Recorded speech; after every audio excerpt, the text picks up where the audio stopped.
huge blast in the center of Ukraine's second largest city. Look at the destruction in Kharkiv, which is about the size of Philadelphia. This guy was shooting a selfie video when a missile struck. Rubble rains down, but miraculously he survived. आज आपको ये भी समझना चाहिए कि आखिर ये युद्ध हो क्यों रहा है, रशिया को क्या चाहिए यूक्रेन से। फिर से हुंकार भरी है। उन्होंने फ्रांस के राष्ट्रपति से फोन पर बातचीत के दौरान ये साफ कहा है कि वो यूक्रेन को रास्ते पर लाकर ही छोड़ेंगे।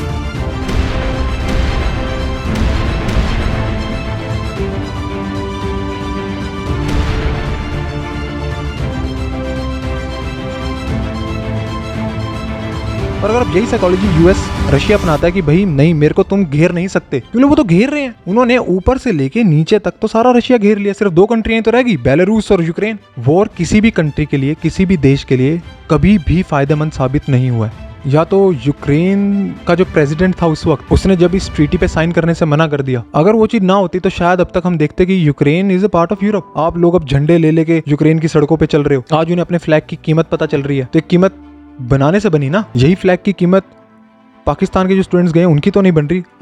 मैंने तब तक किसी एक न्यूज़ चैनल पर नहीं देखा कि बंदा बस के आगे पाकिस्तान का झंडा लेके चल रहा है और उसको रोका ना गया हो। गांधी जी ने हमें वर्ल्ड पीस सिखाया, वो उस वक्त बहुत जरूरी था और वो शायद इम्प्लीमेंट हमेशा रहना भी चाहिए, पर क्या वो हर सिचुएशन में इम्प्लीमेंट रहेगा? आप हर वक्त बुरा मत देखो, बुरा मत बोलो और बुरा मत सुनो नहीं कर सकते। आपको कभी कभी बुरा देखना पड़ता है और उस पर बुरा बोलना पड़ता है और सामने वालों को बुरा सुनाना भी पड़ता है। तो हेलो गाइस, कैसे हैं आप सभी? रिसेंटली दोस्तों हर जगह पर आपको एक ही न्यूज़ देखने को मिल रही होगी, रशिया यूक्रेन वॉर। तो आज की वीडियो में दोस्तों डिटेल में इस पर डिस्कशंस करते हैं कि आखिर क्या है ये, किस वजह से इन दो देशों में इतनी बड़ी वॉर हो रही है, क्या है नेटो, क्या है यूएसएसआर, किस वजह से ये स्टार्ट हुई। बहुत सारे क्वेश्चंस आजकल सबके माइंड में यही चल रहा है, सबको न्यूज़ में दिख तो रहा है कि भाई इतनी बड़ी वॉर हो रही है, इतनी ज़्यादा क्राइसिस हो रही है, इतना बड़ा डैमेज हो रहा है। इसका रीज़न क्या है, कौन सही है कौन गलत है, यूक्रेन का साथ देना चाहिए या फिर हमें रशिया का साथ देना चाहिए, इस बीच में अमेरिका का क्या रोल है, इंडिया का न्यूट्रल स्टैंड क्यों है, इतने बड़े बड़े कॉर्पोरेट्स भी इसमें डिसीजन ले रहे हैं। तो बहुत सारी नॉलेज आज आपको इस वीडियो में मिलने वाली है, तो वीडियो के साथ बने रहिएगा और कोई भी पार्ट स्किप मत करेगा।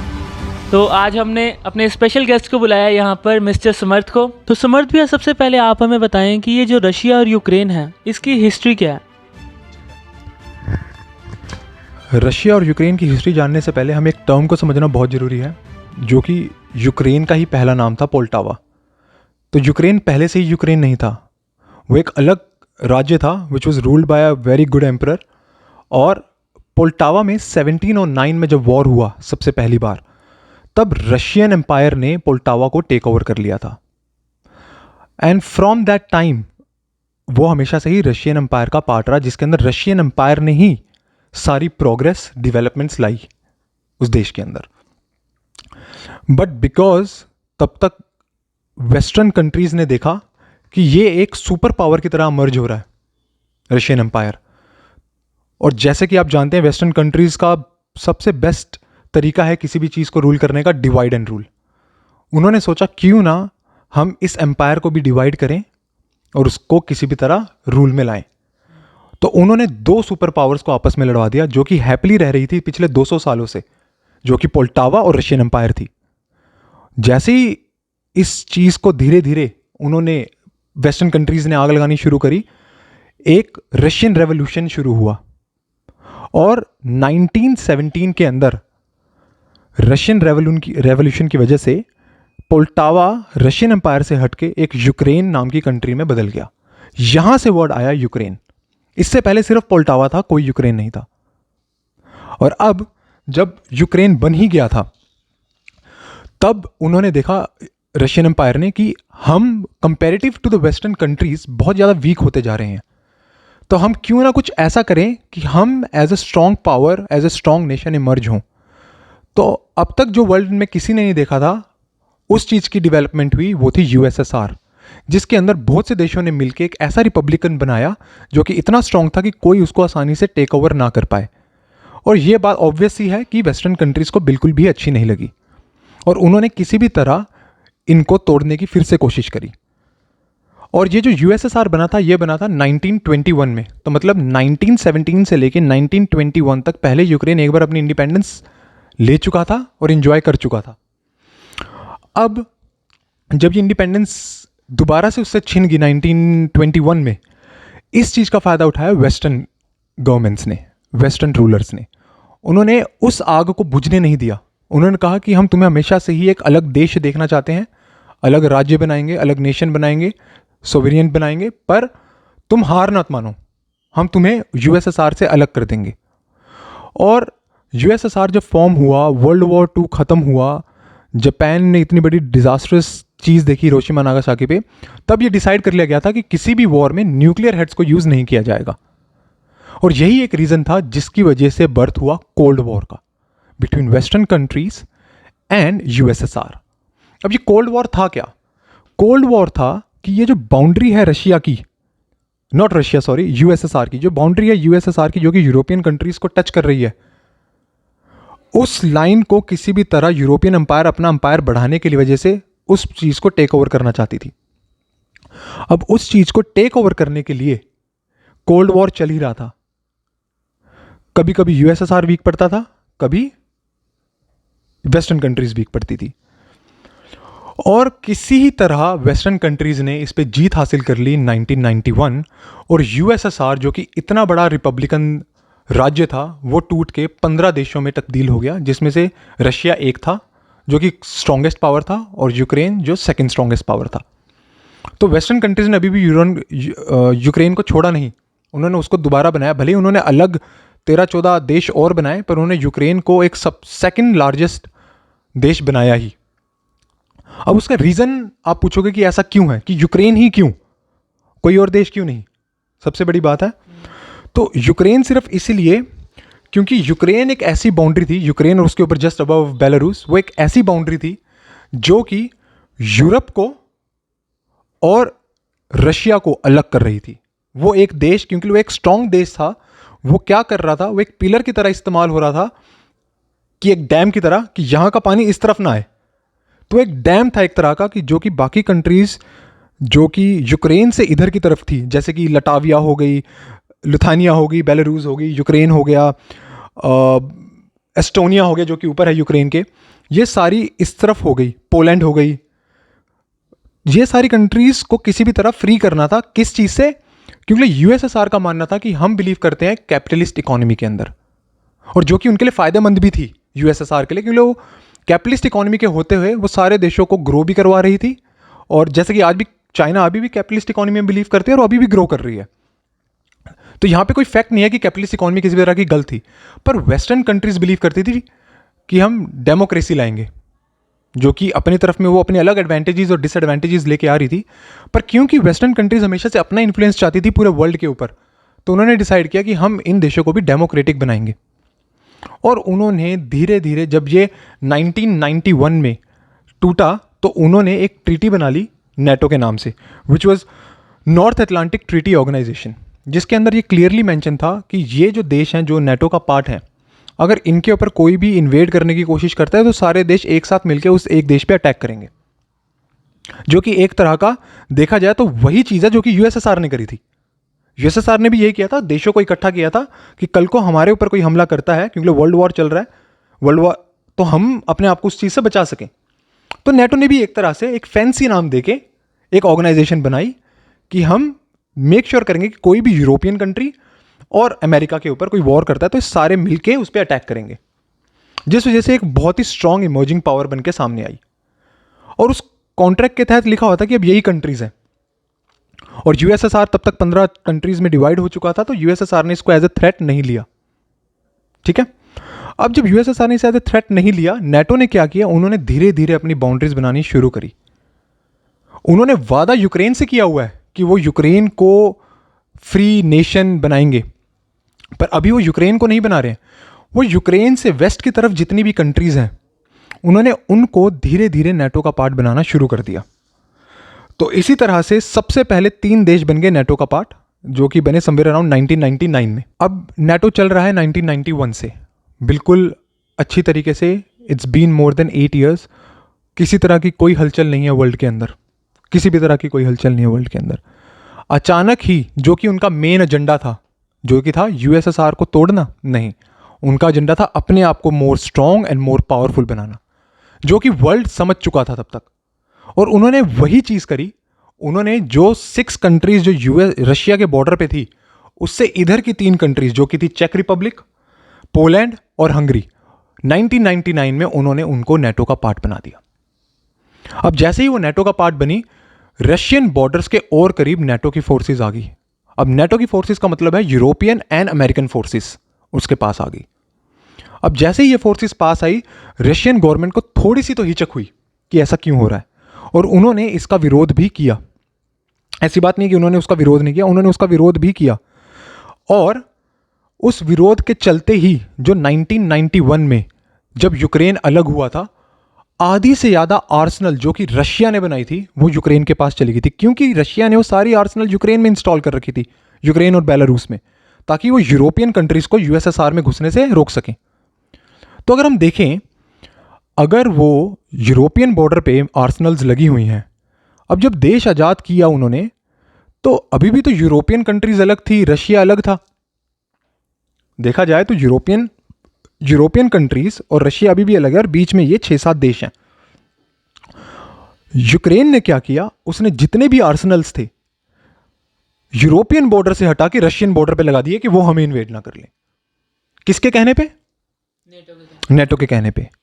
क्योंकि 1994 में दोबारा से जब ये बात उठी कि भाई, जब रशिया ने देखा कि ये गलत हो रहा है, और जब यूक्रेन ने ये पहली घोषणा करी कि वो भी नेटो का पार्ट बनना चाहता है 1994 में सबसे पहली बार, तब रशिया ने जब इस चीज़ को ठुकराया, तो उस टाइम पे एक ट्रीटी बनी जिसके अंदर जितने भी न्यूक्लियर हेड्स, बैलिस्टिक मिसाइल्स और जितने भी आर्सेनल्स थे वो सारे मॉस्को को दिए गए।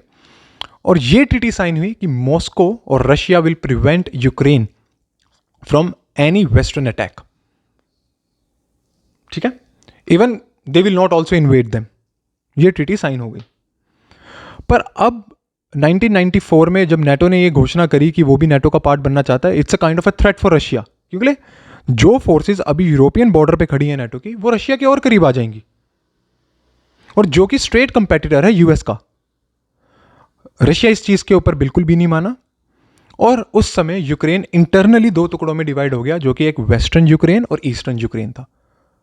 है अभी भी एक ही देश, पर आप इसको एक तरह से ले लीजिए कि वेस्टर्न यूक्रेन जो था, क्योंकि वो यूरोप के ज़्यादा पास था, तो उनके अंदर यूरोपियन इन्फ्लुएंस ज़्यादा था, और ईस्टर्न यूक्रेन जो कि रशिया के ज़्यादा पास था, तो उनमें रशियन इन्फ्लुएंस ज़्यादा था। वहाँ की रीजनल लैंग्वेज भी थी, वो रशियन ही थी जो रीजनल लोग बोलते थे, और जो वेस्टर्न तरफ की थी वो मिक्स लैंग्वेजेस बोलते थे, पॉलिश, बुल्गेरियंस, फ्रेंच, जर्मन, वो अपनी अलग भाषाएं बोलते थे, क्योंकि they were never thinking that they are a part of Russia. पर more than 1/3 of the eastern economy was only speaking Russian, क्योंकि they always wanted to be the Russian part. अब ये सब चल रहा है, देश अभी शांत है। 1994 में सारी बैलिस्टिक मिसाइल्स दे दी गई, उसने डिक्लेयर कर दिया वो नेटो का पार्ट बनेगा, कुछ नहीं हो रहा है, सब कुछ शांत है। अचानक ही नेटो ने 1999 में 3 देशों को अपने पास ले लिया, जो कि मैंने आपको बताया था। जब उसने 3 देशों को अपने पास लिया, रशिया ने एक तरह से सोचा कि चलो कोई नहीं, 3 ही देश हैं, 3 देशों से वो नेटो का पार्ट बन रहे हैं, उन 3 देशों से मेरे को कोई भी किसी भी तरह का कोई थ्रेट नहीं है, क्योंकि बीच में अभी भी यूक्रेन और बेलारूस है, और फोर्सेस कभी डायरेक्टली टच नहीं होंगी रशियन बॉर्डर को। पर अचानक ही 2004 में 7 और कंट्रीज दोबारा से नेटो का पार्ट बन जाती हैं, और उन सारे देशों में अब जो रशिया के नॉर्थ वेस्ट का पार्ट है, इस्टोनिया, वहां से लेके पूरे सर्कल, जो पूरा एक सर्कल है रशिया का, वहां पे सारी नेटो बाउंड्रीज पे, क्योंकि वो नेटो देश बन के तो नेटो की फोर्सेस आके खड़ी हो गई, और सिर्फ बीच में बचे हैं यूक्रेन और बेलारूस। और बेलारूस हमेशा ही रशियन का फेवरेबल रहा है। बेलारूस ने कभी भी ये डिक्लेयर नहीं किया कि वो कभी भी अलग होना चाहता था, पर क्योंकि जब यूएसएसआर तोड़ा, उसे बनाया गया, तो उसके पास और कोई ऑप्शन नहीं था। और रशिया ने भी कभी भी बेलारूस को एज ए थ्रेट नहीं देखा था, और बेलारूस और उनके इतने अच्छे रिलेशंस थे कि बेलारूस ने उन्हें बोला कि हम सैन्य अभ्यास के लिए आपकी सारी आर्सेनल को इन्वाइट करते हैं, आपकी फोर्सेस को इन्वाइट करते हैं हमारे देश में, और आप प्लीज़ युद्ध अभ्यास करिए, हमारी सेना को और इम्प्रूव करिए। पर यूक्रेन ने ऐसा कभी नहीं किया। यूक्रेन ने जब भी मदद मांगी वो हमेशा वेस्टर्न कंट्रीज से मांगी, रशिया से नहीं मांगी। ये एक चीज़ जैसे मैं आपसे पूछना चाहूँगा कि बहुत लोगों के मन में एक डाउट है कि ये नेटो आखिर है क्या चीज़, मतलब इसकी ऐसे क्या पॉलिसीज़ हैं जो सारी कंट्रीज़ नेटो अपने अंदर उसको ले रहा है, क्यों कंट्रीज़ खुद अपने आप को नेटो का पार्ट बनाना चाहती हैं इस ऑर्गेनाइजेशन का, और रशिया इसके अगेंस्ट क्यों है? क्या रशिया भी नेटो का पार्ट बन सकता है, सारे एक मिलकर ऑर्गेनाइजेशन बन सकती हैं? सर मैं आपको ना इसका एक एग्जाम्पल देता हूँ। आज आपने एक सॉफ्टवेयर बनाया,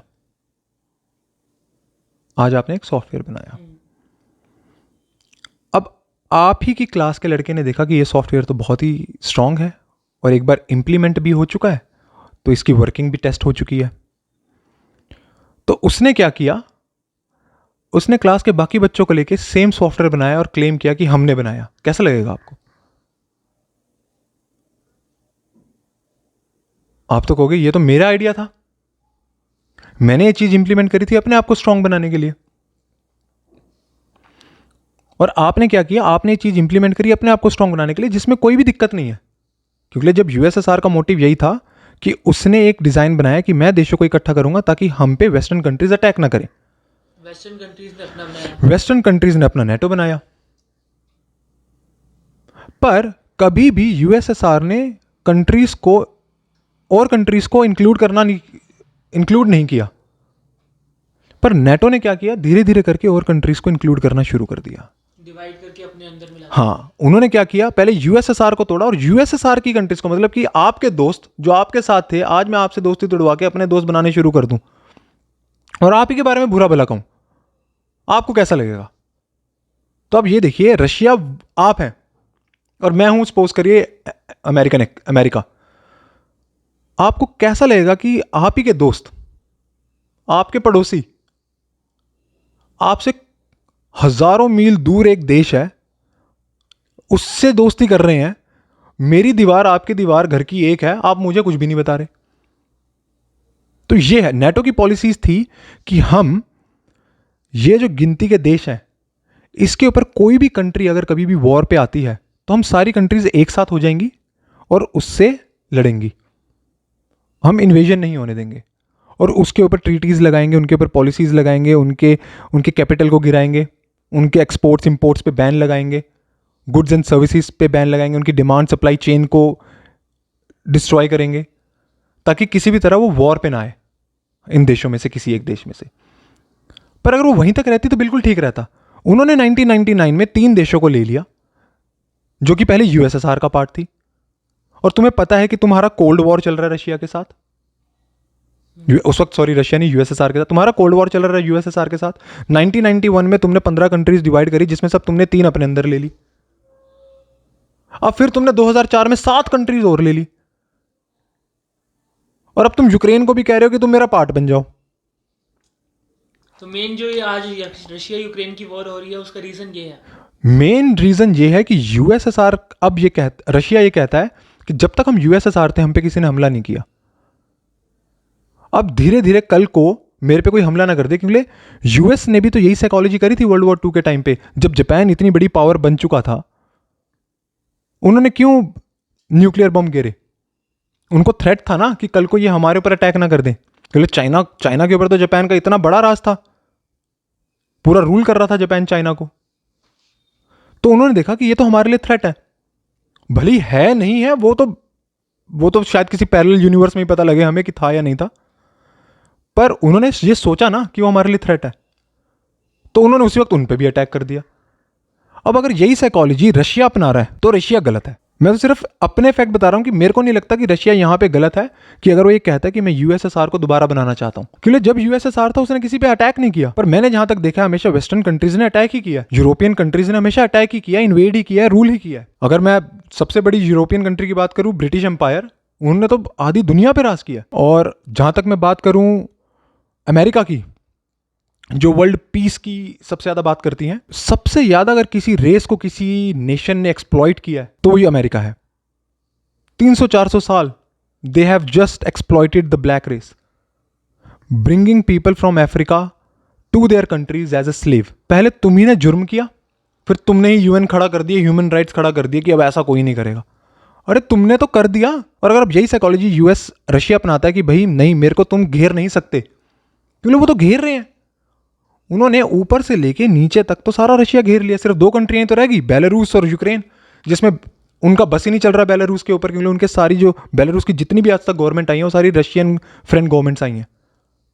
वो कर ही नहीं पा रहे कुछ। उनका सारा ध्यान अब यूक्रेन के ऊपर है, क्योंकि वो सेकंड लार्जेस्ट था स्ट्रॉन्ग इन यूएसएसआर। और उन्होंने उसको डायरेक्टली क्यों, अगर तुम्हें बनाना ही था तो जब तुमने 1991 में 15 कंट्री बनाई थी उसको नेटो का पार्ट क्यों नहीं बना लिया था? और अगर तुमने 1999 में भी जब नेटो के पार्ट के लिए 3 कंट्रियां ली तब भी तुमने यूक्रेन को क्यों नहीं ले लिया? फिर तुमने 2004 में 7 कंट्रियां और ली, तब यूक्रेन को क्यों नहीं बना लिया नेटो का पार्ट? क्योंकि यूक्रेन की बॉर्डर डायरेक्टली रशिया से कनेक्ट हो रही है। और रशिया कभी इस चीज को सपोर्ट ही नहीं करेगा। कि आप सपोर्ट करेंगे सर कि आपको दबाने के लिए मैं आपके मोहल्ले में घर ले लूं और मैं 10 लोगों को और घर दिलवाऊं और फिर मैं आप ही के ऊपर दबाव डालूं तू ये मोहल्ला छोड़ दे? कैसा लगेगा सर आपको? नहीं, कोई भी एक्सेप्ट नहीं करेगा सर इस चीज को। तो रशिया अगर एक्सेप्ट नहीं कर रहा है इस चीज को तो बिल्कुल अपनी जगह सही है। एक चीज़ पूछना चाहूँगा आपसे कि जैसे अगर इतनी सारी जो कंट्रोवर्सीज चल रही हैं, वेदर यूक्रेन को नेटो का पार्ट बनना है नहीं बनना, या नेटो का जो इन्फ्लुएंस है, वेस्टर्न कंट्रीज़ का जो इन्फ्लुएंस है, रशिया को नहीं अच्छा लग रहा है ये सब, तो क्या आपको लगता है कि वॉर ही इस सब का सोल्यूशन है? क्या इस पे बैठ के कोई मीटिंग करके आपस में बातचीत करके इसका सोल्यूशन नहीं निकाला जा सकता? क्योंकि जब भी एक वॉर होती है, हमने देखा है, चाहे हिस्ट्री में भी हम देखें, जब जब वॉर हुई है उसके बहुत ही डिवास्टेटिंग रिजल्ट्स हमें देखने को मिले हैं। हर वॉर के कॉन्सिक्वेंसेस में सिर्फ ब्लडशेड ही होता है और कुछ नहीं होता। मतलब बहुत लोगों का ये मानना है कि क्या रशिया वॉर करके, जो आज उसने यूक्रेन पर इन्वेड किया है, अटैक हो रहा है, बहुत लोग, पूरा यूक्रेन, किस तरह से लोग वहाँ पर, इंडियंस भी, स्टूडेंट्स बहुत सारे फंसे हुए हैं वहाँ पे, तो मतलब पूरी वर्ल्ड की अटेंशन आज रशिया और यूक्रेन पे ही है कि भाई रशिया ने यूक्रेन पे अटैक कर दिया है, वॉर स्टार्ट हो चुकी है। तो क्या आपको क्या लगता है कि क्या वॉर ही इसका सोल्यूशन है या फिर बातचीत करके भी इस मैटर को सुलझाया जा सकता था? सर देखिए, मोटिव सही है रशिया का, वे गलत है। अगर आज मैं कहूं कि मैं वॉर को सपोर्ट करता हूं तो मुझसे ज़्यादा शर्मसार इंसान कोई नहीं होना चाहिए। मैं ये मानता हूं वॉर किसी भी कंट्री के लिए, किसी भी देश के लिए कभी भी फायदेमंद साबित नहीं हुआ है।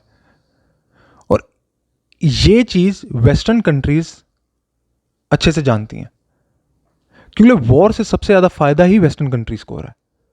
क्योंकि आर्सनल्स जितने आ रहे हैं, आर्मिनेशंस जितनी आ रही हैं, वो सारी की सारी ही अमेरिका से आ रही हैं। तो ग्रोथ सिर्फ अमेरिका की हो रही है। जहां पे आपको लगता है कि रशिया की ग्रोथ हो रही है, रशिया के इतने सोल्जर्स जा रहे हैं, यूक्रेन के इतने सोल्जर्स जा रहे हैं, उनकी इतनी मिसाइलें, उनके इतने एयरक्राफ्ट खत्म हो चुके हैं, यूक्रेन की कितनी इंफ्रास्ट्रक्चर के अंदर बर्बादी देख चुके हैं हम अभी तक। आपको लगता है कि इससे किसी का फायदा हो रहा है? किसी का भी, उन दोनों का भी नुकसान ही हो रहा है सर, उन दोनों का भी नुकसान ही हो रहा है।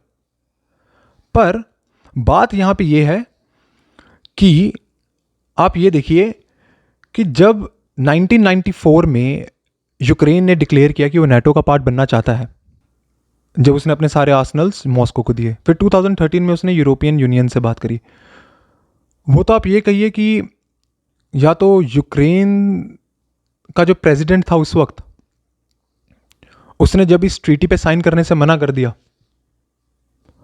अगर वो चीज ना होती तो शायद अब तक हम देखते कि Ukraine is a part of Europe. वो अगर नहीं होती, वो अगर नहीं हुई है, उसी की वजह से तो हमने देखा कि सबसे पहले इतना बड़ा प्रोटेस्ट वर्ल्ड में हमने देखा कि सब के सब यूक्रेन में, आधा वेस्टर्न यूक्रेन प्रोटेस्ट कर रहा है। और पता नहीं बीइंग अ प्रेसिडेंट उनमें इतनी क्षमता क्यों नहीं थी कि वो इस चीज़ को सहन करें, जैसे कि हमारे मोदी जी ने किसान के टाइम पे दिखाई। बहुत शांत रहे और किसान भी अपनी जगह पे डटे रहे, जो कि बहुत अच्छी बात है। वहाँ भी प्रोटेस्टर्स अपनी जगह पे डटे रहे, पर राष्ट्रपति जी थोड़े से उनके डगमगा गए और उन्होंने अटैक कर दिया प्रोटेस्टर्स के ऊपर ही। और जब अटैक हुआ प्रोटेस्टर्स के ऊपर 2014 में, कुछ प्रोटेस्टर्स मर गए। इसी चीज का फायदा उठाते हुए यूरोपियन एंड वेस्टर्न कंट्रीज ने उस प्रोटेस्ट को इतना कैपिटल प्रोवाइड किया, इतनी फंडिंग प्रोवाइड करी कि नेक्स्ट इलेक्शन में वो प्रेसिडेंट हारा, उसके ऊपर अटैक्स होने लगे, तो रशियन गवर्नमेंट ने एक दूसरे देश के प्रेसिडेंट, एक्स प्रेसिडेंट को अपने यहां शरण दी। और वहां पे अब प्रेसिडेंट कौन आके बन गया? जो कि वेस्टर्न एंड यूरोपियन गवर्नमेंट का फ्रेंड है, जो कि वो चाहते थे। क्योंकि the main motive was to cover Russia, to always keep divided USSR, की यूएसएसआर दोबारा ना बन जाए। क्योंकि ओरिजिनल आइडिया तो यूएसएसआर का ही था ये चीज। भले ही इंप्लीमेंट, मैं आज भी कहता हूं कि नेटो ने उसे बहुत अच्छे से इंप्लीमेंट किया, इसलिए वो ग्रो भी कर रहा है।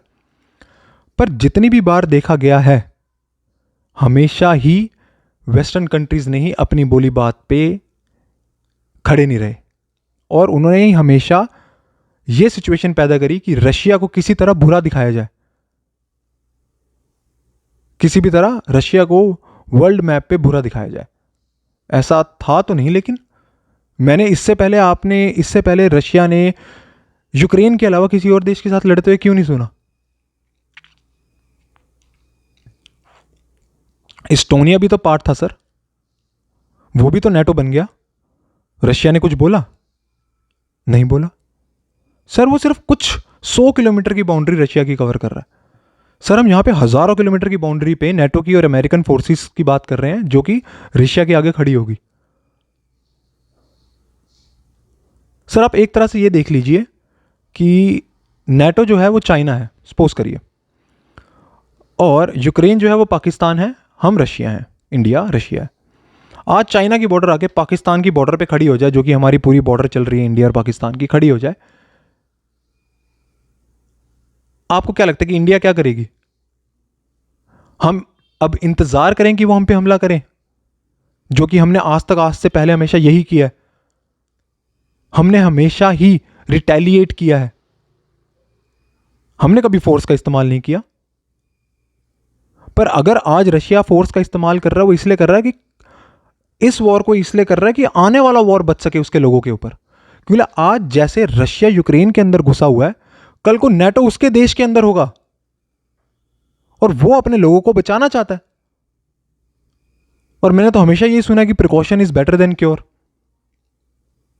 हाँ मैं जानता हूं कि इसके अंदर बहुत ज्यादा नुकसान हो रहा है लोगों का, जगहों का, पर इसके अलावा और कोई सोल्यूशन है तो आप बताइए। और अगर सोल्यूशन बातचीत में था तो हमेशा पहले तो जो बाइडेन जी जो हैं उन्होंने हमेशा बोला कि we will support you, we will support you. दूसरे दिन युद्ध के में वो हॉलीडे पे जा रहे थे सर। 5वें दिन युद्ध के उनके डिप्लोमेट्स ताइवान में क्या कर रहे थे? जब उनको पता है कि चाइना और ताइवान इतनी डिस्प्यूटेड टेरिटरी है, क्या कर रही है यूएस फोर्स? उनको तो वहां पे ध्यान देना चाहिए। उनके डेलीगेट्स ताइवान में क्या कर रहे हैं? क्या वो ये चाहते हैं कि जो वॉर यूक्रेन और रशिया के बीच में हो रहा है वही वॉर ताइवान और चाइना के बीच में हो?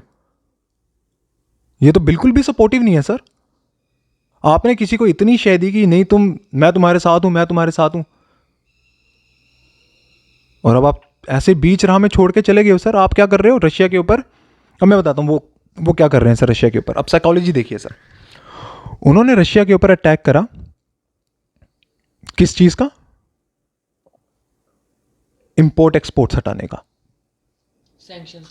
ठीक है। अमेरिकन कंपनीज क्या कर रही हैं?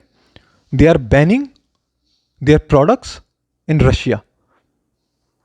जिनके प्रोडक्ट खुद चाइना में बन रहे हैं, जो कि बॉर्डर क्रॉस करते ही रशिया चले जाएंगे, they are banning their products in Russia. They are banning airspace for Russian aircrafts. तो आपकी जो लड़ाई है, आपकी लड़ाई वहां के लोगों से है क्या? रशिया के लोगों से है। If I am a citizen जिसने कभी क्राइम नहीं किया, मैं रशिया का सिटीजन हूं, मैंने कभी क्राइम नहीं किया, मैं एक ऑनेस्ट लिविंग अर्न करता हूं, ठीक है सर, ऑनेस्ट लिविंग। और सपोज करिए मैंने कभी पुतिन को वोट भी नहीं किया, मैं तो कभी चाहता ही नहीं था कि पुतिन एज अ प्रेसिडेंट आए, नेवर। पर आज मैं एक अच्छी लिविंग नहीं जी सकता। क्यों? क्योंकि मेरा देश वॉर पे है उस देश के साथ, और आपने हमें बैन कर दिया। तो आप तो हम रशिया के लोगों को तरसा ही रहे हो एक तरह से। आप तो रशिया के लोगों को तरसा रहे हो। रशिया की गवर्नमेंट को आपको लगता है कि फ़र्क पड़ रहा है इस चीज़ से? बिल्कुल भी नहीं पड़ रहा सर। उसके लोगों को फ़र्क पड़ रहा है। उसके लोगों को फ़र्क पड़ेगा तो शायद वो देख रहे हैं कि गवर्नमेंट बदलती जाएगी। सर अगर ऐसा होता तो पुतिन इतने टाइम से हर वोट नहीं जीतता। हम भी जानते हैं, आप भी जानते हैं, जैसे मोदी जी की लहर आई थी कि दुनिया ने सिर्फ मोदी मोदी किया था, रशिया आज भी पुतिन पुतिन ही करता है और वो शायद आने वाले टाइम में भी पुतिन पुतिन ही करेगा, क्योंकि उसने सिर्फ एक एजेंडा दिखा रखा है कि ये वॉर हमारे ऊपर हो, इससे पहले हम उन पे कर देंगे। क्योंकि सर जो गांधी जी ने हमें वर्ल्ड पीस सिखाया वो उस वक्त बहुत ज़रूरी था और वो शायद इम्प्लीमेंट हमेशा रहना भी चाहिए, पर क्या वो हर सिचुएशन में इम्प्लीमेंट रहेगा? आप हर वक्त बुरा मत देखो, बुरा मत बोलो और बुरा मत सुनो नहीं कर सकते। आपको कभी कभी बुरा देखना पड़ता है और उस पर बुरा बोलना पड़ता है और सामने वाले को बुरा सुनाना भी पड़ता है। ये है सर, और यही है। तो भैया इस बीच ना बहुत सारी हाई लेवल मीटिंग्स भी हुई इंडिया में, हमारे NSA अजीत डोभाल PM की बहुत सारी मीटिंग्स हुई, और इस बीच अब तक हमने देखा है कि इंडिया ने एक न्यूट्रल स्टैंस लिया। उसने यूक्रेन को मेडिकल एड भी प्रोवाइड की है, साथ साथ उसने रशिया का भी साथ दिया है, मतलब उसको भी उसने बुरा भला नहीं कहा, क्योंकि रशिया के साथ भी हमारे बहुत स्ट्रॉन्ग रिलेशंस हैं। तो इस पर इंडिया का जो स्टैंस है उस पर आप क्या कहना चाहेंगे कि इंडिया को क्या किसी का साथ देना चाहिए, या अभी तक जैसे UN में इंडिया ने अभी तक वोट भी नहीं किया है, तो इसको लेकर भी US इंडिया से नाराज़ है, वो इंडिया पे भी सैंक्शंस लगाने की बात कर रहे हैं कि आप अपना कोई स्टैंस लो। यूक्रेन भी इंडिया को एज अ सॉफ्ट थ्रेट यहाँ पर दिखा रहा है कि आपके 20,000 स्टूडेंट्स यहाँ पर पढ़ रहे हैं, आपको कोई स्टैंस लेना पड़ेगा। तो इस पे क्या कहना चाहेंगे, क्या इंडिया को यही मेंटेन करके रखना चाहिए या फिर कुछ और स्ट्रेटेजी अपनानी चाहिए? सर देखिए, मेरा मानना तो ये है कि हमारी गवर्नमेंट ने जो न्यूट्रल स्टैंस लिया है वो बहुत ही सोच समझ के परख के लिया है, क्योंकि हम जितना भी इंपोर्ट और एक्सपोर्ट US या यूरोपियन कंट्रीज़ के लिए करते हैं, हम सेम अमाउंट का इंपोर्ट एक्सपोर्ट रशिया के लिए भी करते हैं। हमारे अभी पिछले फाइटर जेट्स जो आए रशिया से आए, हमारे अभी पीछे जो ब्लास्टिक मिसाइल्स आई रशिया से आई, जिसकी अभी भी पूरी डिलीवरी नहीं हुई है, जो कि अभी वॉर की वजह से होल्ड पे हैं, अभी भी 3-4 मिसाइल्स और आनी हैं। और इसमें कोई शक नहीं है कि US यूरोपियन कंट्रीज़ इंडियंस को सबसे ज़्यादा एम्प्लॉयमेंट प्रोवाइड करता है बजाय किसी और नेशनैलिटी के। किसी और देश के नेशनैलिटीज़ को इतनी नौकरीज़ की अपॉर्चुनिटीज़ ही नहीं मिलती जितनी कि वो एक इंडियन को देते हैं। पर सर क्या वो इंडियंस को ही देते हैं इसलिए क्योंकि हम इंडियन हैं? सर हम केपेबल हैं इसलिए वो हमें देते हैं। यूक्रेन के पास हमारे जो स्टूडेंट्स पढ़ रहे हैं वो इसलिए नहीं पढ़ रहे हैं कि वहाँ पे बेटर मेडिकल फैसिलिटीज़ है इंडिया से, एजुकेशन है इंडिया से, वो इसलिए पढ़ रहे हैं वहाँ की एजुकेशन सस्ती है इंडिया से कंपैरेटिवली। आप रूट कॉज देखिए ना सर, एक इंडियन कितनी मेहनत करता है वहाँ पे, वो तो नहीं 6 महीना कमाता और 6 महीना उड़ाता, वो तो 12 महीने कमाता है, 12 महीने देता है टैक्स, काम करता है, मेहनत करता है उस देश की ग्रोथ में। और अगर उनको ऐसा लगता है कि इंडिया एक सॉफ्ट थ्रेट है, आप एक बार आप सारे इंडियंस को भेज दो सर इंडिया में, इफ पॉसिबल आप एक बार भेज दीजिए और आप अपना देश चला लीजिए। आपके एयरपोर्ट से लेके आपकी गवर्नमेंट के अंदर इंडिया है सर, हर पार्ट में हिल जाएगा पूरा इंफ्रास्ट्रक्चर उस देश का, कैपिटल हिल जाएगी, GDP हिल जाएगी। बोलना बहुत ही आसान है कि हम इंडियंस को ये देते हैं, इंडियंस को देते हैं। अरे आप इंडियंस को देते हो तो एहसान नहीं करते, इंडियंस केपेबल हैं। आप वही चीज़ दे दीजिए सर, पाकिस्तान में दे दीजिए, बांग्लादेश में दे दीजिए, नेपाल में दे दीजिए, म्यांमार में दे दीजिए, ईरान इराक में दे दीजिए, सीरिया वालों को बुलाइए, वहाँ पे तो कितने लोग बेचारे भूखे बैठे हुए हैं, उन्हें बुलाइए और नौकरी दे दीजिए। क्यों नहीं दे रहे? कोई रीज़न होगा ना सर वो नहीं दे रहे उनको नौकरी। हम केपेबल हैं इसलिए हमें नौकरियां मिल रही हैं, हमें इसलिए नौकरियां नहीं मिल रही कि हम वहाँ जा रहे हैं। हम केपेबल हैं, हमने वो प्रूव किया है वर्ल्ड को over a period of time कि हम इंडियंस एज वर्क जैसा करते हैं, हमसे अच्छा वर्क वो आपको कोई और नहीं करके देगा। और इस वक्त मार्केट के अंदर 2 ही इकोनॉमीज हैं जो कंपटीशन में सबसे ऊपर खड़ी है काम करने के लिए, one is China and one is India. और लोग इंडिया का सपोर्ट इसलिए करते हैं क्योंकि हम डेमोक्रेटिक हैं और वेस्टर्न हमेशा से डेमोक्रेटिक को पसंद करती है, जैसा कि मैंने पहले भी बोला था। इसी वॉर के बीच सर बहुत सारे इंडियन स्टूडेंट्स जो हैं, बहुत तो ऐसे हैं जिनको पहले से ही प्रिडिक्ट हो गया था कि भाई वॉर होने वाली है, प्लस साथ साथ इंडियन एम्बेसी भी वहाँ पर जो इंडियंस हैं उनको इन्फॉर्म करती रही थी। उसने अपने लेटर्स, ऑफिशियल स्टेटमेंट्स यहाँ पर रिलीज़ करती रही कि भाई वॉर जैसी सिचुएशंस हो रही हैं, इंडियंस जितने भी वहाँ पर हैं पॉसिबली आप वहाँ से वापस आ जाएं। लेकिन तब भी करंट सिचुएशंस की वजह से वहाँ पर अब सारा जो वहाँ पर एयर सिस्टम है उसको ब्लॉक कर दिया गया है और बहुत सारे स्टूडेंट्स हमारे वहाँ पर फंस चुके हैं, जिसको लेकर बहुत सारे ऑपरेशंस किए जा रहे हैं वहाँ से बच्चों को इवैक्यूएट करने के लिए। तो सर इस पे आप क्या कहना चाहेंगे? या मैं आपको कैसे बताऊं कि हमारे जो स्टूडेंट्स वहाँ पे फंसे, जिसके लिए गवर्नमेंट इतनी मेहनत कर रही है उन्हें लाने के लिए, अपने टाइम, अपनी पावर, अपनी रिसोर्सिस को डिप्लीट कर रही है ताकि कोई भी सिटीज़न हमारा वहाँ पे ना फंसा रहे, जो कि आज तक इंडिया ने किया भी है हर वॉर में। एयरलिफ्ट करे हैं हमने। पर मेरा ये मानना है कि आप जितने भी स्टूडेंट्स वहाँ पे गए हैं, मेरे को नहीं पता क्या रेशियो होगी एग्जैक्ट नंबर, पर आई गेस 90% तो वहाँ पे शायद डॉक्टर ही बनने गए हैं, MBBS करने गए हैं। किसी की भी प्रेफरेबल MBA तो होती नहीं है यूक्रेन में, सब MBBS ही करने जाते हैं। अब जब कोई इंसान डॉक्टर बनना चाहता है, मैंने तो शायद सर 2nd-3rd क्लास में ही ऐसे में लिख दिया था कि precaution is better than cure, और ये चीज़ एक डॉक्टर या होने वाले डॉक्टर से अच्छा तो कोई समझ ही नहीं सकता। और अगर कोई ये चीज़ समझ ही नहीं सकता तो मेरे को तो नहीं लगता कि वो एक अच्छा डॉक्टर बन सकता है। सर क्या आप पैसा बनाना चाहते हो क्या? सिर्फ क्योर ही करना चाहते हैं, प्रिकॉशंस नहीं रखना चाहते? तो यहाँ पे मैं ये बात इसीलिए बोल रहा हूँ कि जो स्टूडेंट्स वहाँ पे फंसे उन्होंने क्या प्रिकॉशन लिया।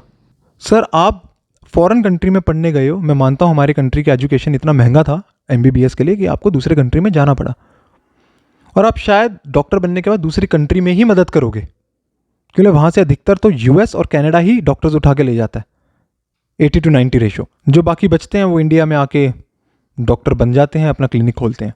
आपने तो कोई प्रिकॉशन नहीं लिया, कैसे फंस गए 20,000 स्टूडेंट वहाँ? जहाँ इंडिया में तो पिछले 3 महीने से न्यूज़ चल रही है कि रशिया ने अपना टैंक वहाँ पे खड़ा कर दिया, रशिया ने मिसाइल का टेस्ट वहाँ पे कर दिया। आपको क्या लगता है यूक्रेन में ये न्यूज़ नहीं चल रही होगी? यूक्रेन के अभी भी सिटकॉम्स दिखा रहा होगा अपने टीवी पे? बिल्कुल नहीं सर, वो भी बता रहा होगा कि वॉर लाइक सिचुएशन है। और आपके पास इमरजेंसी के लिए इतने भी पैसे नहीं थे कि आप अपने देश में वापस आ पाएं, और अब क्या आप अभी स्टूडेंट्स हैं सर, और हम हमारे देश का रिसोर्स लगा रहे हैं, उन टैक्सेबल पेयर्स का रिसोर्स लगा रहे हैं जिनका वो रिसोर्स इंडिया की डेवलपमेंट के लिए बहुत अच्छे से इस्तेमाल किया जा सकता था। Taking the Covid crisis into consideration and the lot of GDP loss during this farmer protest, क्यों लगाए हम पैसा उनके लिए? मेरे को तो नहीं लगता। अगर किसी ने अपनी तरफ से इन्फ्लुएंस लिया होता, अपनी तरफ से सपोर्ट लिया होता कि हाँ भी मैं अपनी तरफ से एफर्ट्स डाले होते कि नहीं मैं इंडिया किसी तरह पहुंचूं वॉर होने से पहले, और इंडियन गवर्नमेंट उसे सपोर्ट कर रही है, उसको तो मैं भी सपोर्ट करूं सर। पर मैं उसको क्यों सपोर्ट करूं जो बिल्कुल ही ऐसे बैठ गया सोफे पे, मुझे बचा लो मोदी सर। आप लोग अब झंडे ले लेके यूक्रेन की सड़कों पे चल रहे हो, आज उन्हें अपने फ्लैग की कीमत पता चल रही है, तो एक कीमत बनाने से बनी ना। यही फ्लैग की कीमत पाकिस्तान के जो स्टूडेंट्स गए उनकी तो नहीं बन रही। मैंने तब तक किसी एक न्यूज़ चैनल पर नहीं देखा कि बंदा बस के आगे पाकिस्तान का झंडा लेके चल रहा है, उसको रोका ना गया हो या उसको जाने दिया गया हो। मैं नहीं चाहता हूं सर कि रोका जाए उनको। अगर उनको लाना है उनसे प्लीज़ पैसे लें, अगर डबल, मैं नहीं कह रहा 3 गुना 4 गुना, नॉर्मल रेट्स तो लें। मोदी गवर्नमेंट ये सब फ्री में कर रही है, भले कोई गवर्नमेंट होती, मैं नहीं कहता इसको फ्री में करो। आप as a doctor as a precaution नहीं ले पाए तो फिर आप कब लेंगे प्रिकॉशन? आप प्लीज़ उनसे पैसा लीजिए, फेयर प्राइस लीजिए। टिकट का जो फेयर प्राइस था, जो नॉर्मल विदाउट वॉर सिचुएशन का जो बेस प्राइस था, लीजिए उनसे। क्यों नहीं देंगे? वो देंगे, उनको देना पड़ेगा सर। वो फंसे हैं अपनी बेवकूफ़ी की वजह से उस देश में। हमारे देश ने तो पूरी मदद करी है उनको बाहर निकालने के लिए, और हमारा ही पैसा लग रहा है उनको वापस लाने में। खुदा ना खास्ता अगर कोई ऊपर नीचे हो जाए ना सर, एक चीज़, एक स्टूडेंट के साथ भी उस देश के अंदर, ब्लेम मोदी पे आएगा कि हमारे मोदी जी ने कुछ नहीं किया। अरे सर, अब आप क्या चाहते हैं कि मोदी जी पैदल चल के जाएं क्या यूक्रेन? उनको गोद में उठाकर लेकर आए? वो रिसोर्सेज लगा रहे हैं, और आज तक दुनिया में ऐसा कोई भी टारगेट नहीं हुआ कि जो 100% स्पॉट ऑन रहा हो। और अब कुछ स्टूडेंट्स की डेथ भी हुई है, हम ये भी जानते हैं। कुछ स्टूडेंट्स ने तो आने से रिफ्यूज़ ही कर दिया। रिसेंटली मैंने एक न्यूज़ पढ़ी थी कि वो इसलिए नहीं आना चाहता क्योंकि उसका डॉग नहीं आ रहा है, जो कि बहुत अच्छी बात है, उसके अपने सेंटीमेंट्स हैं डॉग के साथ। पर आप उन्हें फोर्स करके तो नहीं ला सकते ना सर। कैसे फोर्स कर दोगे कि आप अपने डॉग को छोड़ के आ जाए, और वो भी कैसे आ जाए अपने बिना डॉग के। और पर अगर उसको वहां पे कुछ हो जाता है, मोदी गवर्नमेंट ने कुछ नहीं किया।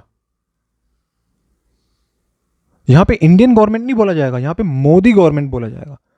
टारगेट किया जाएगा एक पर्टिकुलर गवर्नमेंट को। मैं नहीं कह रहा हूं कि मैं बीजेपी के साथ हूं या मैं कांग्रेस के साथ हूं। सर मेरे से पूछो, मैं तो नेटो पे वोट दे, नेटो कह रहा हूं, none of the above, NOTA पे वोट दे के आ जाऊं सर। मेरे को नहीं चाहिए दोनों ही। मैं तो चाहता हूं हमेशा से ही और आज भी कि कोई एक IAS ऑफिसर जिसके पास वेल एक्सपीरियंस हो, वो एक प्रदेश का CM बनना चाहिए, और फिर वही एक देश का प्राइम मिनिस्टर भी बनना चाहिए जो केपेबल हो। सिविल सर्विसेज के एग्जाम दिए हों, उसे पता हो देश की हिस्ट्री क्या है, देश की ज्योग्राफी क्या है, और देश में आने वाले टाइम के अंदर हम कैसे इंप्लीमेंट्स कर सकते हैं न्यू डिसीजंस को। पर शायद ये नहीं होगा, नो प्रॉब्लम। पर इसका मतलब ये नहीं है कि हम स्टूडेंट्स के ऊपर फ्री पैसा करते हैं, क्योंकि आज तक हमने हर एयरलिफ्ट पे हमने अपना ही पैसा खर्चा है। इससे पहले मेरे पापा ने टैक्स पे करे, उनके पैसे लगे। आज मैं टैक्स पे कर रहा हूँ, मेरे पैसे लग रहे हैं। कल को जब मेरे बच्चे हो जाएंगे वो टैक्स पे करेंगे, शायद उनके भी किसी देश में ऐसे बच्चे इंडिया के कहीं फंसेंगे और हम उनके पैसे लेंगे। सर पैसे लेने शुरू करिए सर इन लोगों से, फ्री में काम ना करिए सर। हमारे देश का पैसा हमारे देश में लगाइए, हमारी डेवलपमेंट में लगाइए, उसी में फ़ायदा होगा हमारा भी और हम सबका भी। बस मेरा ये कहना है इसके ऊपर। सो होप करते हैं दोस्तों कि आपको पूरी जो सिचुएशन है, करंट सिचुएशन, उसके बारे में अच्छे से पता चल गया होगा। पूरी हिस्ट्री हमने यहाँ पर बताने की कोशिश की है कि आपको अच्छे से समझ आ जाए कि जो ये आखिर रशियन यूक्रेन वॉर हो रही है, इसकी हिस्ट्री क्या है ये नेटो, क्या थी USSR, क्या थी ये पूरी कंट्रोवर्सी। अगर अभी भी आपके कुछ डाउट्स रहते हैं तो आप नीचे कमेंट सेक्शन में लिख सकते हैं। सो स्टिल अगर आप अभी तक वीडियो को देख रहे हैं तो वीडियो को लाइक ज़रूर करें। चैनल को अभी तक सब्सक्राइब नहीं किया तो चैनल को सब्सक्राइब करना ना भूलें, और बेल आइकन तो प्रेस कर ही दीजिएगा। तो सर एक लास्ट बात मैं आपसे पूछना चाहूँगा, आपको कैसा लग रहा है स्ट्राइड अवेयरनेस की वीडियो में आके? क्या आपने सोचा था कि आपको स्ट्राइड अवेयरनेस की शूट में बुलाया जाएगा? सर देखिए, मैंने कभी नहीं सोचा था कि मैं अपने व्यूज़ ग्लोबल प्लेटफॉर्म पे रख पाऊँगा किसी भी टॉपिक को लेके। मेरे को एक अपॉर्चुनिटी मिली आपके चैनल के थ्रू, एंड आई थॉट कि अगर मैं अब नहीं बोलूँगा तो कब बोलूँगा, क्योंकि हमें नहीं पता कि ये वॉर वर्ल्ड वॉर में तब्दील हो जाएगा या नहीं हो जाएगा। और अगर हम बोलना अभी से शुरू करेंगे सर तभी कहीं पहुँच पाएंगे। मेरा तो बस एक ही कहना है कि निकल चुके हैं रास्ते पे, मंजिल का पता नहीं, पर गुमराह तो वो हैं जो अभी भी घर पे बैठे हैं। तो देर से ही सवेर से ही हमने शुरुआत तो करी, और आगे जो भी इनके कमेंट्स होंगे, अगर इनके और कोई क्वेश्चंस होंगे, we are ready to hear and we are ready to answer all these questions, no problem whatsoever. Thank you.